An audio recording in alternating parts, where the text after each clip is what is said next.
I had a rather long question, which then I got the answer from you, which is, how do you get to Carnegie Hall? Practice, practice, practice, right? Yeah. And then once I got that answer, well, non-conceptual practice. Of course, the question had to do with all these emotional patterns and habitual ways of responding and the way the mind does so many things. That's my problem, right? The habits, and the answer was, well, practice. But the practice has to be non-conceptual. Could you say something more about that? Yes, I can, and we're going to do a lot more with that in the next few days. This is just the warm-up. But, one of the greatest spiritual beings of the 20th century was Ramana Maharshi. And Ramana Maharshi had one practice that he used to give people. And the practice was simply to ask yourself, who am I? Who is this you that is thinking, feeling, creating questions, waiting for answers? Who are you? Who am I? Well, at the first level, we're going to do this, but not right now. At the first level, we are a series of concepts, up to and including the concept that we are a human being. Everything we are is a series of concepts, except what isn't. And the what isn't frees us from all the concepts. But we are attached to the concepts, and as Jenny said, we're afraid of the unknown. And we don't know what will be when we come back. And that's really true. We think, well, I'll kind of still be myself. I don't know. Doesn't always work out that way. So, first we have to see what is the list of concepts that I uniquely am. And maybe when you were 2 years old and one of your parents said to you, stop making so much noise. And it went deep. 2 years old. You didn't even know what it means. But it went deep.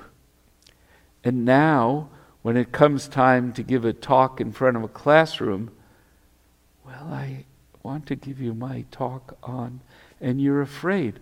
Why? Because there is a concept there. The seed was planted, and it turned into a full-blown concept of who I am, what makes me. And there are not 1 or 10 or 1,000. There are millions of these seeds in us. And if you try using concepts to remove them, you get more concepts. So it's fine to make a list of who you are if you have enough paper, but that won't get rid of who you are. Actually, it might reinforce it. So what do we do? Well, we can look at that one concept. I have difficulty presenting in public. So what should I do? Well, you can go back and you can suddenly realize at 2 years old the seed was planted. That does not kill the plant. It might help. It might help to know, oh, that's where that comes from.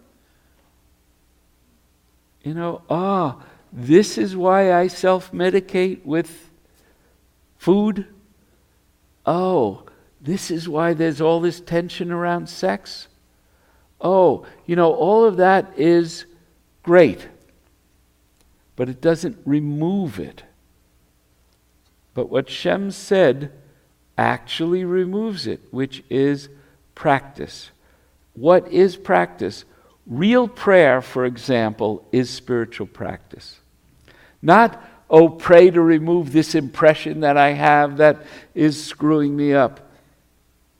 Real prayer, being in the presence of God, whatever that means to you. No right, no wrong. Whatever that means, being in that living presence, that is the experience of the abstract coming through the finite. It heals.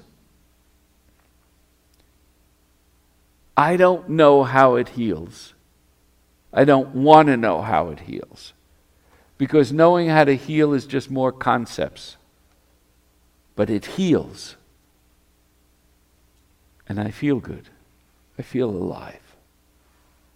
And little by little, I watch things fall away. I don't know how they fall away, but they do. And as they fall away, I fall awake.